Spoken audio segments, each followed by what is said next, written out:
Assalamualaikum semuanya. Perkenalkan, nama saya Dini Arumsari, biasa dipanggil Dini.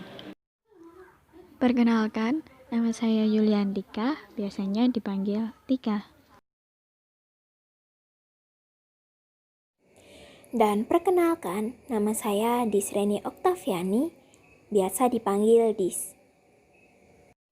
Di video kali ini, saya bersama dengan kedua rekan saya akan membahas mengenai teori belajar behavioristik serta implementasinya.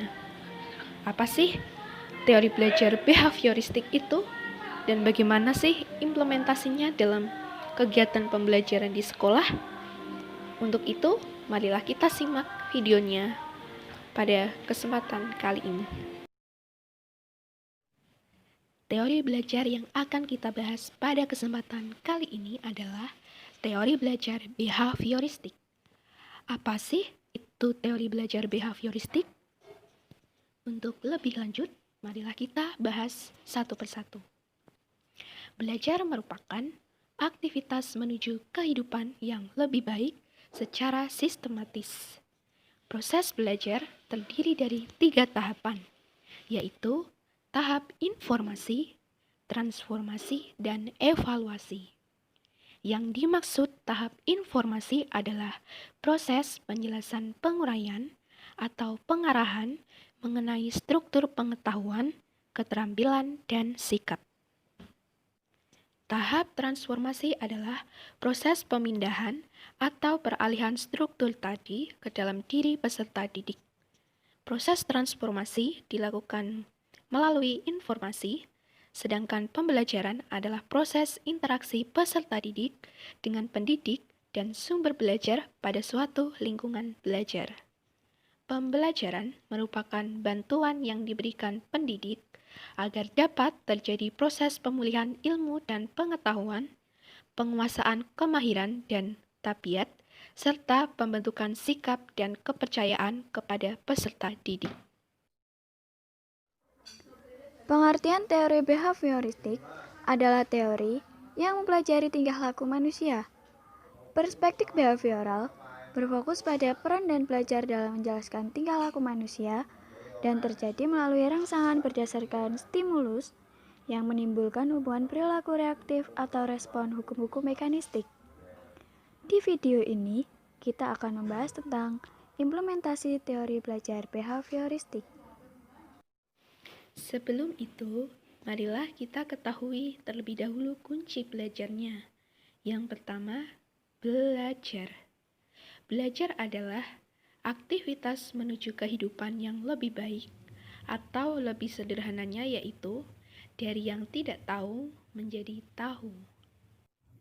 Pembelajaran. Pembelajaran adalah proses interaksi peserta didik dengan pendidik dan sumber belajar pada suatu lingkungan belajar. Teori belajar behavioristik. Perubahan tingkah laku sebagai akibat adanya interaksi antara stimulus dan respon, dan penguatan atau reinforcement yang merupakan faktor memperkuat timbulnya respon.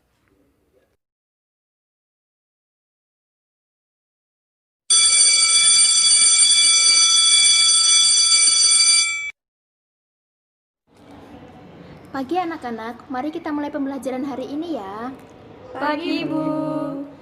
Anak-anak, hari ini kita akan belajar tentang bangun datar. Ibu akan memberikan pertanyaan, nanti dijawab ya. Iya, Bu. Coba sebutkan bangun datar yang merupakan turunan dari segi 4 yang mempunyai ciri khusus 2 sisi yang membentuk sudut sama panjang dan besaran sudut yang saling berhadapan sama besar. Ayo coba sebutkan. Persegi, Bu. Persegi panjang, Bu. Jajar genjang, Bu. Sayangnya jawaban kalian belum tepat. Mari kita lihat di papan tulis. Di papan tulis sudah terdapat gambar yang ibu tanyakan tadi. Pertanyaan yang ibu maksud adalah bangun datar layang-layang, bukan persegi, persegi panjang, ataupun jajar genjang. Jadi, bangun datar yang merupakan turunan dari segi 4 yang mempunyai ciri khusus 2 sisi yang membentuk sudut sama panjang dan besaran sudut yang saling berhadapan sama besar adalah layang-layang. bukan jajar genjang. Dan untuk layang-layang dengan keempat rusuk yang sama panjang disebut belah ketupat. Sampai sini paham ya anak-anak? Paham, Bu. Jangan sampai salah lagi ya. Bab ini sudah selesai. Mari kita adakan postes dulu ya anak-anak. 1 minggu kemudian. Ibu senang dengan hasil postes minggu kemarin karena semuanya sudah benar menjawab postes. Dalam video implementasi, guru memberikan pertanyaan dan gambar sebagai stimulus dan anak-anak menjawab sebagai respon. Kemudian, postes sebagai reinforcement. Teori belajar behavioristik ditandai dengan tingkah laku anak yang awalnya menganggap bangun datar segi 4 yang mempunyai ciri khusus. Dua sisi mempunyai sudut sama panjang dan besaran sudut saling berhadapan sama besar, yaitu persegi, persegi panjang, dan jajar genjang. Namun, sekarang bisa tahu bahwa itu adalah bangun datar layang-layang. Kesimpulan.